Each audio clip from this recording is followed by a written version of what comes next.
मैं हूं सर्वेश यादव और स्वागत है आपका जीएस एक्सपर्ट हब के ऑफिशियल यूट्यूब चैनल पर। टू द पॉइंट की इस सीरीज में दोस्तों आज का जो हमारा टॉपिक है वह एग्जामिनेशंस की व्यू से भी बहुत महत्वपूर्ण है। आज का टॉपिक है दोस्तों उत्पादन लिंक्ड प्रोत्साहन योजना। यदि बात करें इसको इंग्लिश में क्या कहा गया है, यह बहुत ही ज़्यादा चर्चा का विषय रहा है क्योंकि इससे देश को एक नई गति मिलने वाली है। तो इसीलिए यह योजना बहुत ही महत्वपूर्ण है दोस्तों। इसको कहा जाता है प्रोडक्शन लिंक्ड इंसेंटिव स्कीम। इसको जरूर नोट कर लीजिएगा दोस्तों, प्रोडक्शन लिंक्ड इंसेंटिव स्कीम, यह इस योजना का नाम है जिसे इलेक्ट्रॉनिक्स व प्रौद्योगिकी मंत्रालय के द्वारा जारी किया गया है। याद रखिएगा कि उत्पादन लिंक्ड प्रोत्साहन योजना किसके द्वारा चलाया गया है या किस मंत्रालय के द्वारा चलाया गया है, तो इलेक्ट्रॉनिक्स और प्रौद्योगिकी मंत्रालय के द्वारा। इसका कार्य क्या है दोस्तों, तो इसको हम कितने भागों में समझेंगे यह जान लीजिए।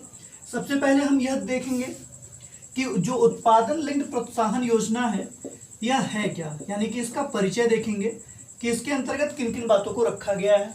फिर हम देखेंगे इस योजना का क्रियान्वयन क्या होगा। क्रियान्वयन का मतलब कि क्या क्या कार्य इस योजना के अंतर्गत किए जाएंगे। उसके बाद हम देखेंगे दोस्तों कि आखिर इस योजना का उद्देश्य क्या है, किस उद्देश्य से यह योजना प्रावधानित की गई है, हम इसके उद्देश्य को समझेंगे। और अंत में हम इस योजना से होने वाले लाभ को समझेंगे। यानी कि जो उत्पादन लिंक्ड प्रोत्साहन योजना है, इस योजना का सामान्य जनता को क्या लाभ मिलने वाला है, इसके बारे में पढ़ेंगे। तो हम कुल 4 भागों में इसको पढ़ेंगे। एक इसका परिचय, दूसरा इसका क्रियान्वयन, तीसरा उद्देश्य और चौथा योजना से लाभ। तो आइए परिचय की तरफ बढ़ते हैं, यानी पहले पॉइंट की तरफ बढ़ते हैं।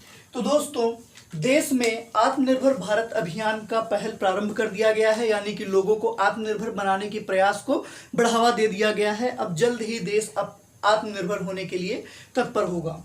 तो दोस्तों आत्मनिर्भर अभियान के तहत ही इलेक्ट्रॉनिक्स और प्रौद्योगिकी मंत्रालय के द्वारा यह निर्णय लिया गया कि क्यों ना भारत को ही इलेक्ट्रॉनिक हब के रूप में परिवर्तित किया जा सके। जो इलेक्ट्रॉनिक्स हम बाहर से मंगाते हैं, विदेश से मंगाते हैं या दूसरे देशों से आयात करते हैं, क्यों ना उनका निर्यात अपने ही देश में किया जाए। इसी उद्देश्य से उत्पादन लिंक्ड प्रोत्साहन योजना का प्रावधान इलेक्ट्रॉनिक्स और प्रौद्योगिकी मंत्रालय के द्वारा किया गया है। याद रखिएगा कि उत्पादन लिंक्ड प्रोत्साहन योजना किसकी योजना है, तो यह किसकी योजना है दोस्तों, इलेक्ट्रॉनिक्स और, नोट करते चलिएगा साथ में, इलेक्ट्रॉनिक्स और प्रौद्योगिकी मंत्रालय की योजना है। इलेक्ट्रॉनिक्स और प्रौद्योगिकी मंत्रालय की योजना है। यह आपसे पूछा जा सकता है कि किस मंत्रालय के द्वारा उत्पादन लिंक्ड प्रोत्साहन योजना का प्रारंभ किया गया, तो आपका जवाब होगा इलेक्ट्रॉनिक्स और प्रौद्योगिकी मंत्रालय। अगर पूछा जाए कि उत्पादन लिंक्ड प्रोत्साहन योजना क्या है, तो उत्पादन लिंक्ड प्रोत्साहन योजना भारत के अंदर इलेक्ट्रॉनिक्स से निर्मित सामानों का निर्माण करना है। यानी भारत को इलेक्ट्रॉनिक हब बनाने के लिए किया जाने वाला प्रयास है, जिसके द्वारा भारत को इलेक्ट्रॉनिक हब के रूप में परिवर्तित किया जाएगा। किस योजना के तहत, उत्पादन लिंक्ड प्रोत्साहन योजना के तहत। इसको प्रोडक्शन लिंक्ड इंसेंटिव स्कीम भी कहते हैं। तो इसको नोट कर लीजिए दोस्तों। फिर हम अगले पॉइंट को देखते हैं। अगला पॉइंट क्या होगा, इस योजना की जो अधिसूचना है वह 1 अप्रैल 2020 को जारी किया गया था। ध्यान दीजिएगा दोस्तों, दिनांक जरूर याद रखिएगा कि उत्पादन लिंक्ड प्रोत्साहन योजना की अधिसूचना कब जारी की गई, तो यह जारी की गई है 1 अप्रैल 2020 को। किसके द्वारा जारी की गई, इलेक्ट्रॉनिक्स और प्रौद्योगिकी मंत्रालय के द्वारा जारी की गई। क्या जारी किया गया, उत्पादन लिंक्ड प्रोत्साहन योजना की अधिसूचना। और इस योजना की जो कुल लागत है वह लगभग है रुपए 40,995 करोड़। इतने रुपए खर्च करके देश को इलेक्ट्रॉनिक हब बनाने के लिए कार्य किया जाना है उत्पादन लिंक्ड प्रोत्साहन योजना के अंतर्गत। तो इन चीजों को नोट कर लीजिए दोस्तों। फिर हम बढ़ते हैं इस योजना के क्रियान्वयन के तरफ, यानी कि इस योजना के अंतर्गत क्या क्या कार्य किए जाने हैं, एक नजर हम उस पर डालते हैं। क्रियान्वयन के तहत दोस्तों भारत में निर्मित वस्तुओं की इंक्रीमेंटल सेल पर पात्र कंपनियों को 5 साल तक, कितने साल तक, 5 साल तक 4 से लेके 6% तक का इंसेंटिव मिलेगा। और इंसेंटिव क्या होता है, आपके कार्य को देखकर कितना अच्छा आप कार्य कर रहे हैं, उस कार्य से प्रेरित होकर आपको उपहार स्वरूप कुछ पुरस्कार दिया जाता है, उसी को इंसेंटिव कहते हैं। तो आपका जैसा परफॉर्मेंस रहेगा, आप जितना अच्छा उत्पादन करेंगे, जितनी जल्दी इलेक्ट्रॉनिक्स हब को स्थापित करेंगे, उसके आधार पर आपको 5 साल तक 4 से 6% इंसेंटिव दिया जाएगा। सिर्फ उन्हीं को दिया जाएगा जो पात्र कंपनियां होंगी, यानी कि वे कंपनियां जो इलेक्ट्रॉनिक सामानों का उत्पादन अधिक से अधिक करेंगी, जो उनको एक लिस्ट में लिखा जाएगा, एक लिस्ट तैयार की जाएगी, और उस लिस्ट में जितनी भी कंपनियां आएंगी उन्हें 5 साल तक 4% से लेकर 6% तक का इंसेंटिव मिलेगा उनके कार्य के अनुरूप। अगला पॉइंट देख लीजिए दोस्तों कि इस योजना का जो क्रियान्वयन है वह एक नोडल एजेंसी के द्वारा किया जाएगा, यानी कि सिर्फ उत्पादन लिंक्ड प्रोत्साहन योजना किसी मंत्रालय के द्वारा नहीं देखा जाएगा, यह एक नोडल एजेंसी के द्वारा कार्य करेगा। और यह जो नोडल एजेंसी है वह इस योजना में प्रोजेक्ट मैनेजमेंट एजेंसी के रूप में कार्य करेगी, पीएमए के रूप में कार्य करेगी। याद रखिएगा, पीएमए का फुल फॉर्म है प्रोजेक्ट मैनेजमेंट एजेंसी। तो उत्पादन लिंक्ड प्रोत्साहन योजना में जो नोडल एजेंसी है वह प्रोजेक्ट मैनेजमेंट एजेंसी के रूप में कार्य करेगा, और इसके द्वारा उस योजना में जो भी सचिवीय कार्य होगा, प्रबंधकीय कार्य होगा और उसका जो भी कार्यान्वयन होगा, उसमें यह नोडल एजेंसी पूरी सहायता प्रदान करेगा।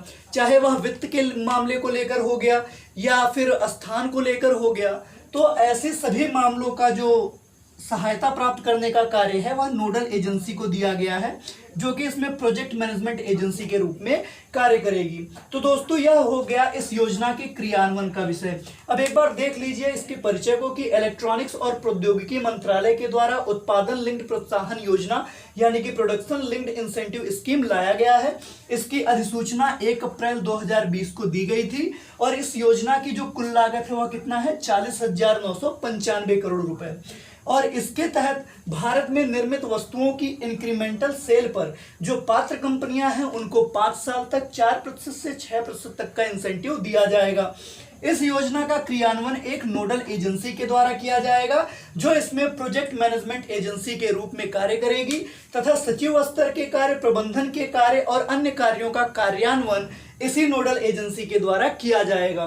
तो यह हो गया पहला पॉइंट क्लियर, और यह हो गया दूसरा पॉइंट। अब बढ़ते हैं इसके उद्देश्य की तरफ। तो उद्देश्य मैंने आपको बताया है दोस्तों, भारत को पूर्ण रूप से इलेक्ट्रॉनिक हब बनाने के लिए, छोटी मोटी जरूरतों को पूरा करने के लिए, जिनके लिए हमें विदेशों पर आश्रित होना पड़ता था, जिन वस्तुओं का आयात हम दूसरे देशों से करते थे, उन इलेक्ट्रॉनिक वस्तुओं का निर्माण हम खुद अपने देश में करें, यही इस योजना का उद्देश्य है, ताकि भारत पूरी तरह से इलेक्ट्रॉनिक हब के रूप में परिवर्तित हो सके।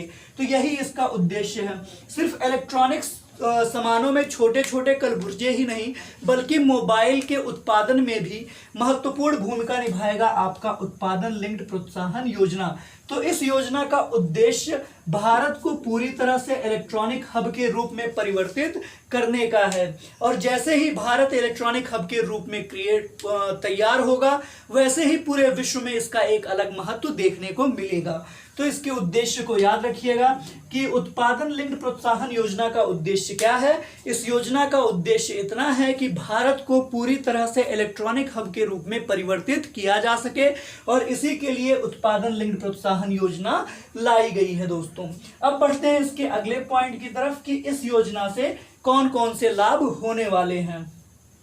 से रोजगार के अवसर बढ़ेंगे। स्वाभाविक सी बात है दोस्तों, जब नए नए उत्पादन केंद्र खुलेंगे तो उसमें नई नई वैकेंसीज आएंगी, जिससे जो लोग बेरोजगार हैं उनको रोजगार प्राप्त करने का अवसर मिलेगा, और इससे बेरोजगारी भी कम होगी। और ऐसा अनुमान लगाया गया है कि उत्पादन लिंक्ड प्रोत्साहन योजना से लगभग 8 लाख रोजगारों का सृजन होगा।